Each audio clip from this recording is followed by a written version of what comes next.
introduce our next speaker. It's from the contributions from the Center for Applied Energy Research. Our speaker is Yongqing Zhang. Our co-authors are Dennis Sparks, Robert Spicer, and Bert Davis. And if I could, before you get started, could I kind of move this up a little bit closer so we get better? This overhead? This one. Oh, but then you see even less. Yeah, I had always to shift the things because only part of the picture is visible. I think it's very No, stereoizing. to get the on the screen, Yeah, on the screen. just on the screen. Yeah, Well, smaller. So. Bring it closer. Closer? Oh, you are right. You are right. Yeah, it makes it bigger if you go back. Smaller, yes. I think You are right. Yes. Back, it's bigger. Yeah. Oh, this Yeah. is bigger? Oh, this is Yeah. smaller. Yeah. Go right here. and then you're not going to pull it. No? Yeah.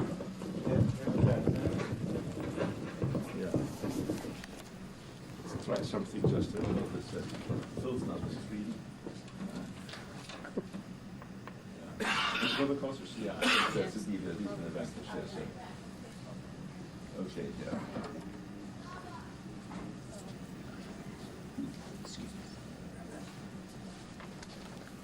Was that your? Oh, yeah. I already lost it.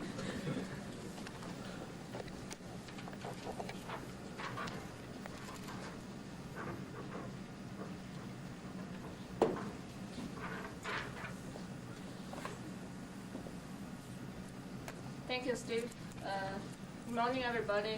I'm glad to be here today to discuss with you about the work we have done in Center for Applied Energy Research, University of Kentucky, on steady-state supercritical Fischer-Tropsch synthesis on cobalt silica catalyst.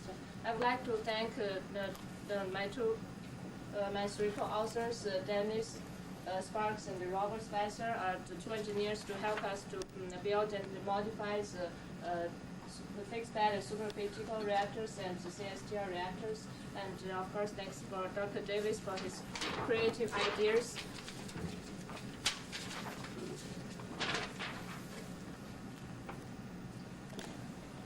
I would like to begin with the repeat of the definition of the critical points. This is the isothermal curves of the methane near the critical point. The critical temperature is the lowest temperature that the gas phase and the liquid phase of the substance can coexist together. Above this temperature, no matter how high the pressure is, the liquid phase cannot be condensed the gas phase cannot be condensed into the liquid phase. For methane, the critical point temperature is 190 degree Kelvin, and at this critical temperature, the volume of the pressure of this substance is called critical pressure. Does this work?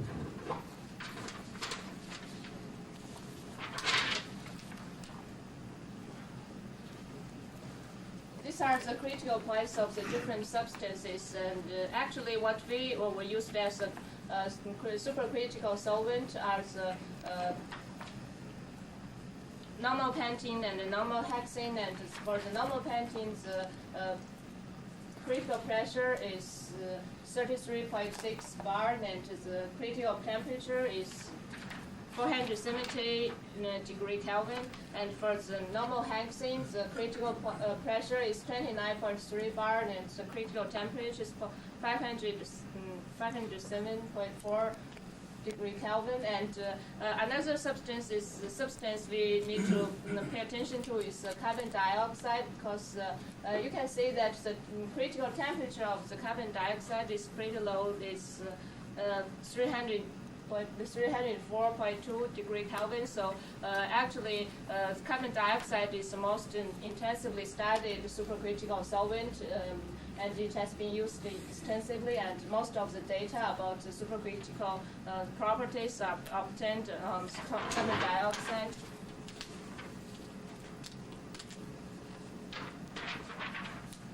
These are the comparison of the typical supercritical fluid and the liquid and gas phase properties, mostly physical properties.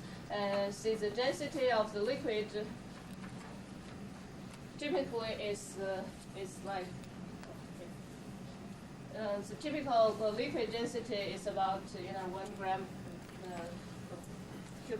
every cubic centimeter, and for the supercritical fluid is from 0.1 to 0.5, and for the gas phase, for the gas is 10 minus 3. So this actually supercritical fluid, this density is closer to the liquid phase, and for the viscosity, liquid is 10 minus 3, and the supercritical phase is 10 minus 4 to 10 minus 5, and the gas phase is 10 minus 5. So supercritical fluid is closer to gas phase about on this viscosity, and the diffusivity,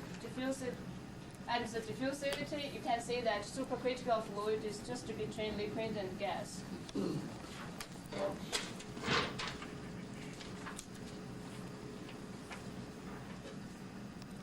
The main features of the supercritical fluid, different from the other phases, is that it has unique diffusivity, as we can see, and solubility, and also its property varies with the density, and the density, as we know, can be tuned by the pressure. So actually, we can vary the pressure of the supercritical fluid and tune it to the properties from gas phase to liquid phase, to gas-like properties to liquid-like properties. As I said before, that most of the data about the supercritical fluid were obtained on the carbon dioxide. So this is a solubility of the naphthalene at different pressures and different temperatures. You can see that with the increase of the temperature, with the increase of the pressure, the solubility can vary a lot. So.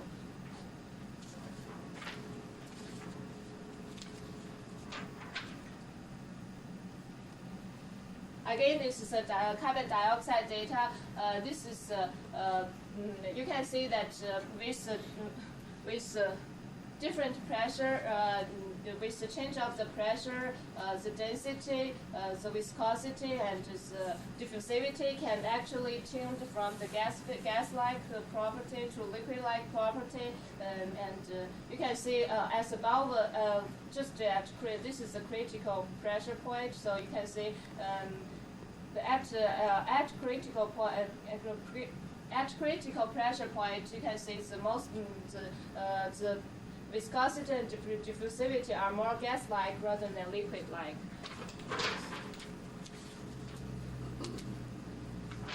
Supercritical fluid have been applied to heterogeneous catalysis for quite a long time now, and people have studied for the different reactions.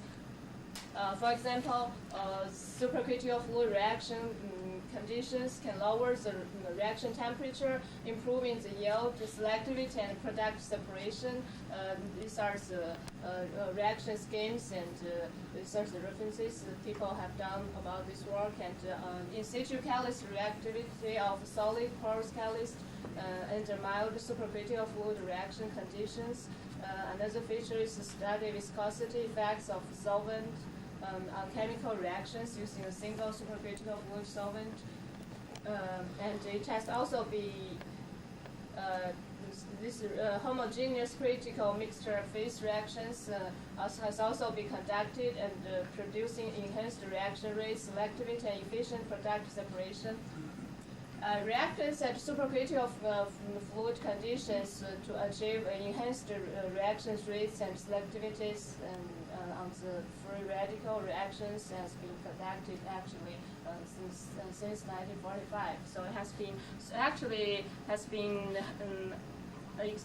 extensively studied on heterogeneous catalysis reactions, and specifically to Fischer-Tropsch systems, Fischer-Tropsch synthesis. As we know that using fixed bed reactors, Fischer-Tropsch synthesis, we have heat transfer problems. We have the catalyst deactivation caused by the higher molecular weight hydrocarbons deposited in the catalyst pores. And using the slurry phase reactor, we have attrition problem. We will have the catalyst and wax separation problem. We'll have and also have the transport limitation problem. So Using supercritical fluid Fischer-Tropsch synthesis, hopefully we can improve the heat transfer because we have supercritical fluid medium in the reactor, and also we can overcome the potential interface transport limitations, reduce the carbon deposition, and also supercritical fluid can actually incidentally extract the products from the catalyst core, so it can prevent the deactivation of the catalyst. And also, because it overcomes the interface transport limitations, so it will suppress the secondary reactions of the olefins. You can get targeted selectivity by it.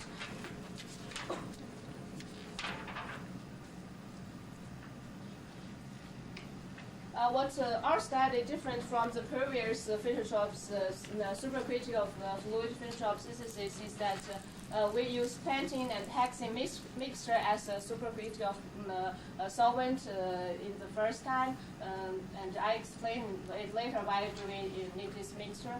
And our result is based on the real gas and liquid product analysis,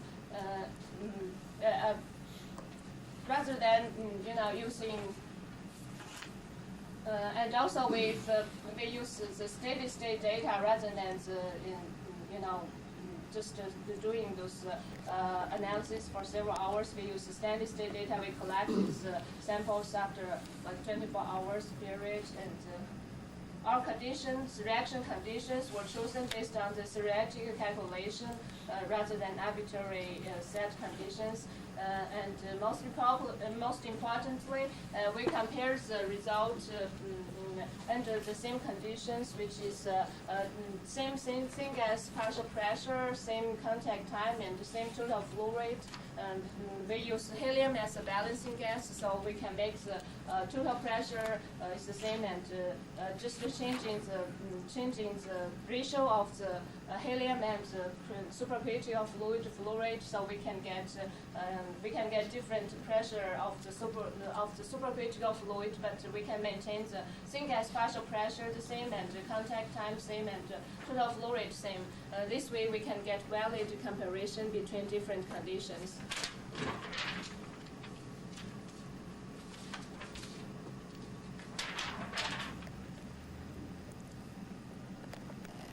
Why do we use a mixture as a supercritical solvent? Because that actually we want to get a high density solvent, but the hexene, the normal hexene, the critical temperature of the normal hexene is 233.7 degrees C, and we are using cobalt as a Fischer-Tropsch synthesis catalyst, and the reaction temperature, we are operating at 220 degrees C. So we have to add some normal pentene into it to get the mixture into the supercritical state. As we know, the solvating power, it means the ability of removing hydrocarbons from the catalyst surface of the reaction mixture is directly related to the density. So that's the reason why do we need a high density solvent, and also the heat transfer property of the solvent is also related to the density. So we want to optimize the density and mass transfer and heat transfer effect. So that's why we use it. We want to tune the pressure, and we want to vary the pressure and tune the property of the supercritical fluid to get the maximum optimized data.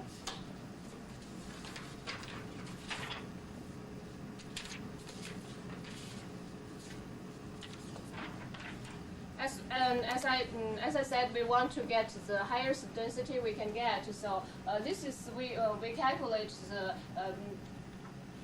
critical temperature of the pentene and hexene mixture. We use the Lee equation, and we got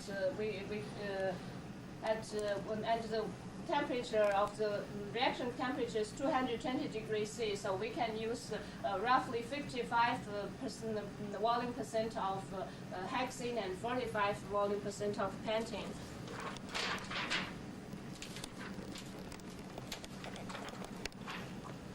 As we decided the component of the mixture, so we calculate the density pressure curve with the value of the with the increase of the pressure, the density. You can see that it increased dramatically from the gas-like to liquid-like, and we choose three different conditions. Then we choose three different pressure for the supercritical fluid. First one we choose 2.0, which you can see is at lower part of the density curve. At 2.0 it's more gas-like, and it haven't reached the critical pressure. And we choose 3.5, which is slightly higher than the critical pressure.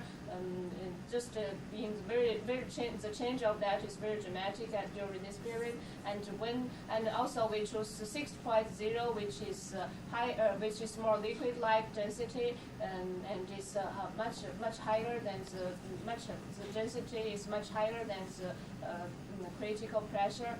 So we choose three of these different pressures to study the density effect of the critical mixtures.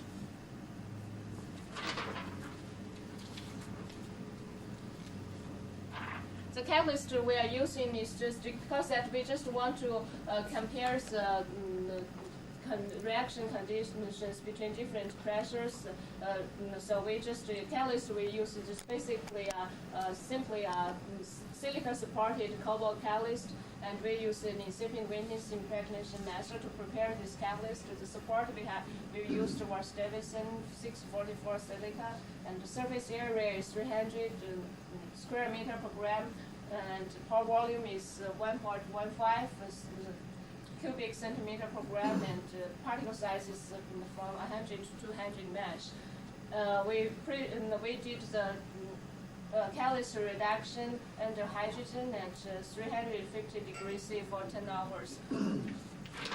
Actually, for fixed bed is in situ, and for the CSTR reaction, we did it ex situ and transferred into the CSTR reactors without exposing to air.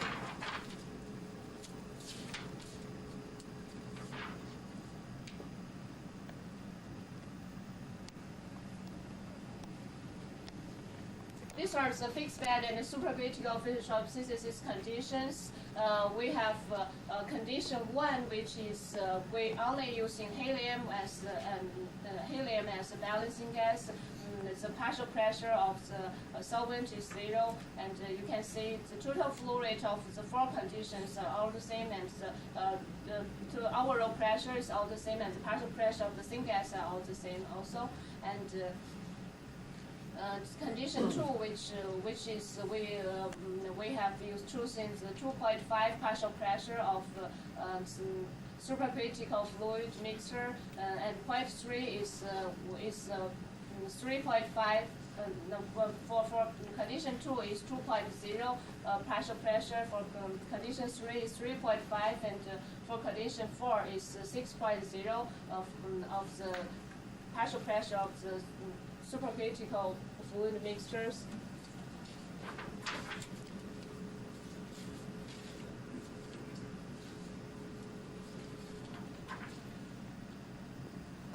Here's the flow diagram of the supercritical Fischer-Tropsch reactor. Basically, we have 4 mass flow controllers: hydrogen, CO, helium, and argon. As argon, we use argon as internal standard. And we have a gas mixing chamber. We have then we have a reactor, and here we have two sets of the traps. One set is for the steady state data, and one set is for the mass balance, and one set is for the GC analysis. We can analyze the gas products online using GC, and here's the pump. We can pump the mixtures into the reactor along with the gas inlet.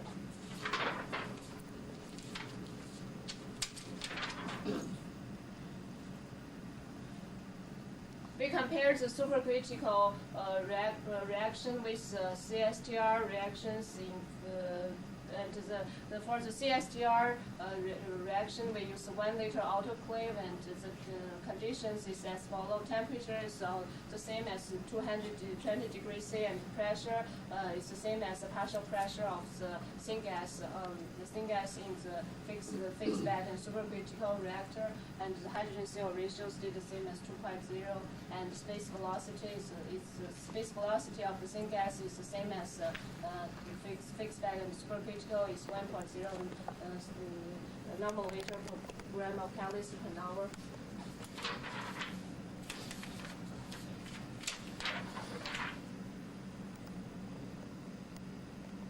And this is the flow diagram of the 1 liter CSTR reactor.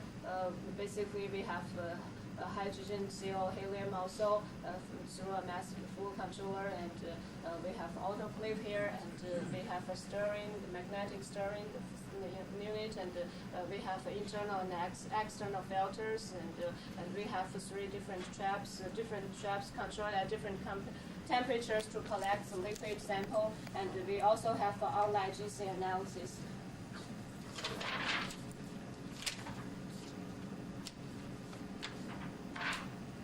Now here's CO conversion data with time on stream. You can see this from this is condition 1, which I can remind you that this condition 1 is just using helium as a balancing gas, and now supercritical fluid in it.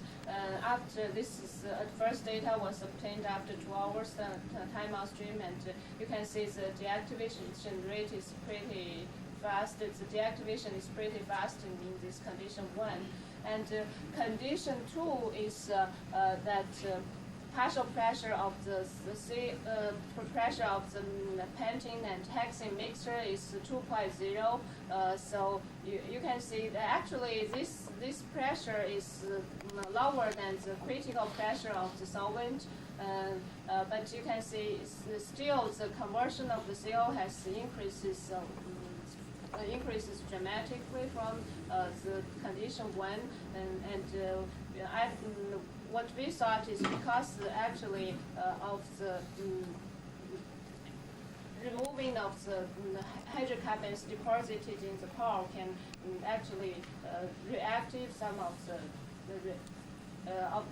actually reactivate some of the catalyst, so the conversion of the condition 2 has increased dramatically, and this condition 3, which is the partial pressure of the mixture is 3.5.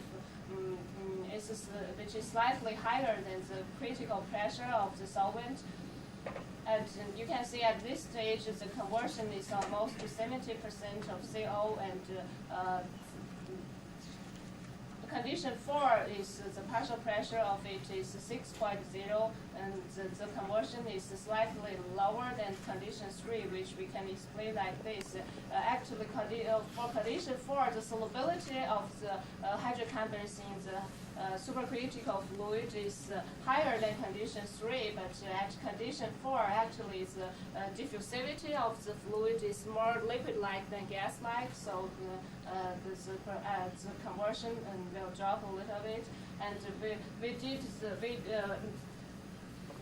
because we want to look at the reproducibility of the data, so we change back to the condition 3 and condition 2 again, so we can actually, you can see the reproducibility is fairly good, and then we could change back to condition 1, which is without supercritical fluid. The deactivation rate is started to come very fast again.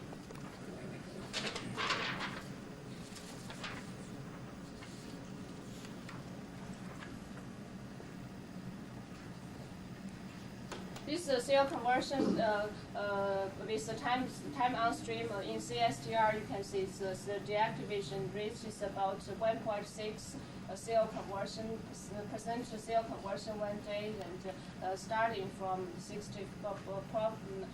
approximately CO conversion of 65, and first deactivate very fast, then it slow down a little bit, but still constantly deactivating. And another interesting phenomena is that after we change it from condition 1 to condition 2, which is from fixed bed to supercritical Fischer-Tropsch synthesis, you can see the Mancy selectivity decrease dramatically decrease dramatically, and then when we change back to condition 1, it increases again.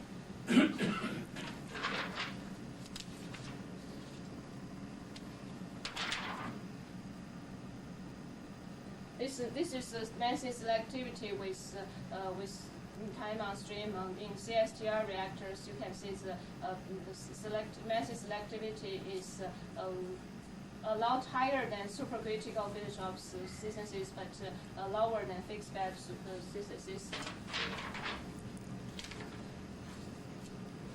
By the same token, we studied the SiO2 selectivity of the fixed bed, supercritical, and CSTR reactors, and you can see that SiO2 selectivity is also very low in the supercritical phase.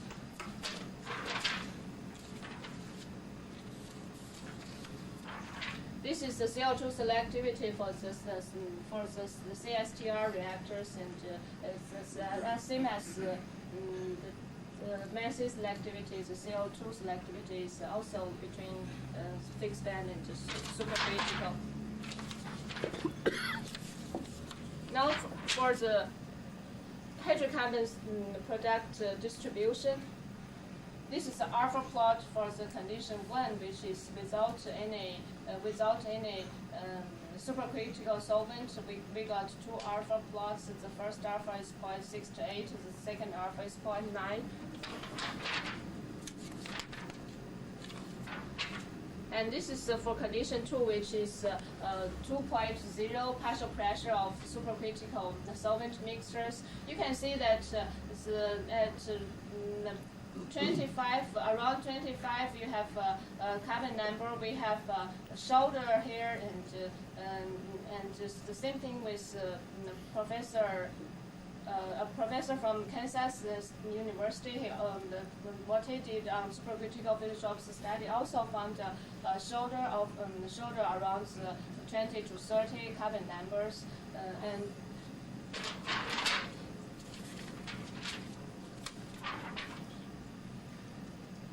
for the condition 3 is alpha plot for condition 3, which is the supercritical fluid partial pressures 3.5. We also find a shoulder, but it's not obvious as condition 2.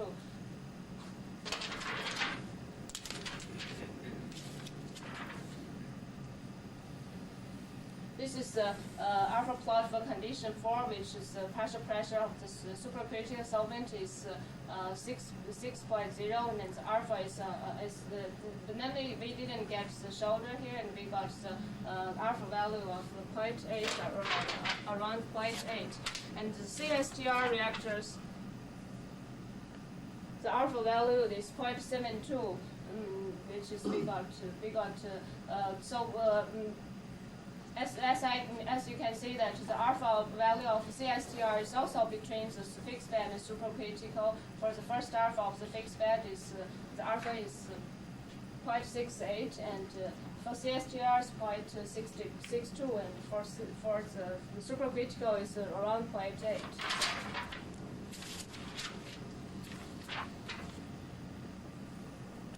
This is a summary of the work we have done. The steady-state supercritical Fischer-Tropsch synthesis study was conducted. The effect of partial pressure of the solvent was investigated. The activity and the selectivity of the cobalt supported on silica catalyst were compared on fixed bed, slurry phase, and the supercritical phase. The result indicated that the introduction of the solvent in the fixed bed reaction system could significantly inhibit the deactivation of the catalyst. The selectivity of methane and carbon dioxide were decreased by the presence of the solvent. The carbon number distribution of the liquid and solid phase hydrocarbons were also altered. The partial pressure of the solvent has significant impact on the activity and the selectivity of the Fischer-Tropsch reaction. The optimized results were obtained when the partial pressure of the solvent was slightly higher than its critical pressure. And This work is supported by Department of Energy and Commonwealth of Kentucky. Thank you.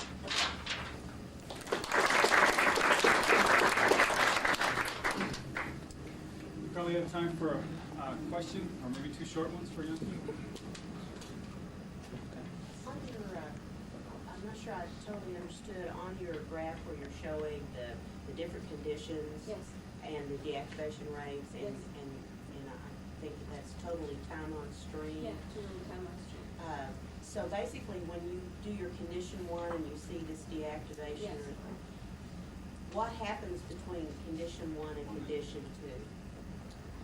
Do you, the same catalyst is used, you Yes. just simply change? Changes the condition. conditions? Yes. So basically, your reaction is very low, and when you change conditions, Yes. your activity increases. Yeah, increases. Yes. Substantially. So are we saying then that we're regenerating the catalyst? Yes. Yeah, because that is actually the core was more plugged by the hydrocarbons, and when you introduce supercritical fluid into it, it will dissolve some of the hydrocarbons in the catalyst force.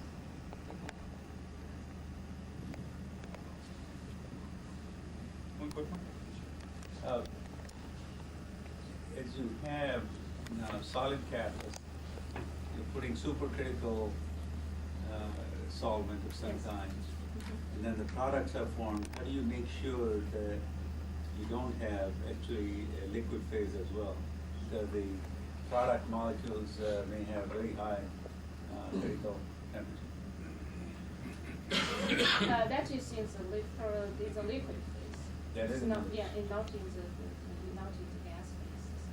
Yes, but Yeah, then, mostly the heavier products will be in the liquid phase, not in the gas phase. yes, but how do you make sure that some of the solvent is also not going into the product liquid phase?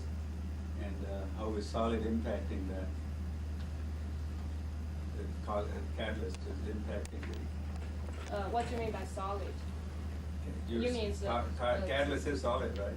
Yes. And it's in the phase, so you have now liquid, solid, and a gas Yes. or supercritical gas. Yeah. How is the presence of catalyst impacting the maintenance of the supercritical state? You mean but we use a fixed bed reactor. It's not slurry phase reactor. It's a fixed bed reactor, so you mean the phase is solid it's the gas phase passes with the supercritical phase passes the catalyst bed. It's in a fixed bed state. Yeah, and in you're a fixed bed. You're removing the liquid, so liquid is not staying there. Product liquid. No, yeah, the liquid During the is, reaction. yeah, it's like slowly dripping down from the Okay. catalyst bed. So. The pores are filled with liquid in the steady state. Yeah, supercritical fluid or liquid, yeah. Well, you know what, it is time for a Yeah. coffee break, and maybe we can continue this during the coffee break, but I'd like to thank you again. Thank you.